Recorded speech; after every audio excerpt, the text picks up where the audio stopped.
Halo Bapak Ibu sahabat Smart ASN. Kali ini saya akan membahas mengenai proses perencanaan pembangunan daerah tahap pertama berdasarkan dengan buku Perencanaan Pembangunan Daerah, Teori dan Aplikasi.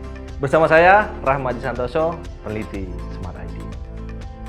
Baik, Bapak Ibu sahabat Smart ASN, yang perlu kita perhatikan dan yang perlu kita tahu adalah tujuan dan manfaat dari dokumen perencanaan daerah.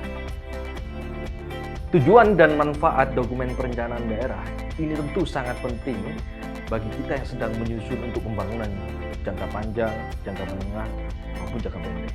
Tentunya ini menjadi acuan dan dasar dengan mempertimbangkan dan memperhatikan aspek-aspek mulai dari ekonomi, sosial budaya, alam, dan aspek-aspek lainnya, sehingga perencanaan yang direncanakan akan berkualitas dan tepat sasaran.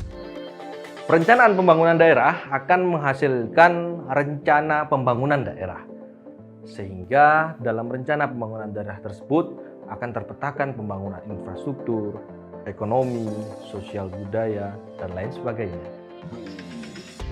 Setelah kita tahu mengenai tujuan dan manfaat dari perencanaan pembangunan daerah, maka poin berikutnya yang penting untuk kita ketahui pula adalah fungsi kritis dari perencanaan pembangunan daerah. Adapun fungsi-fungsi kritis pada perencanaan pembangunan daerah, yang pertama adalah penerapan kerangka perencanaan efektif. Yang kedua adalah pelaksanaan monitoring dan evaluasi perencanaan. Kemudian yang berikutnya, yaitu yang ketiga, adalah penerapan perencanaan yang partisipatif, lentur, atau fleksibel. Yang keempat adalah penguatan keterkaitan fungsional dengan proses penganggaran. Berikutnya yang kelima adalah perumusan visi daerah. Kemudian yang keenam adalah penyusunan program-program multitahun dan tahunan. Yang ketujuh adalah pemantauan atau konsistensi terhadap dengan perencanaan dan penganggaran yang sudah dilakukan. Yang kedelapan adalah perpaduan berbagai aliran-aliran perencanaan yang ada. Yang kesembilan adalah pembentukan hubungan politik dan eksekutif untuk perencanaan. Yang kesepuluh adalah penetapan alur koordinasi antar dan intra. Yang kesebelas adalah perencanaan program-program pengembangan untuk kapasitas perencanaan pembangunan daerah.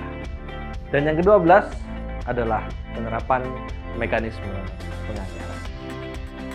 Baik Bapak Ibu sahabat Smart ASN, demikian penjelasan tahap pertama mengenai proses perencanaan pembangunan daerah. Bersama saya Rahmadi Santoso, peneliti Smart ID. Sampai jumpa kembali.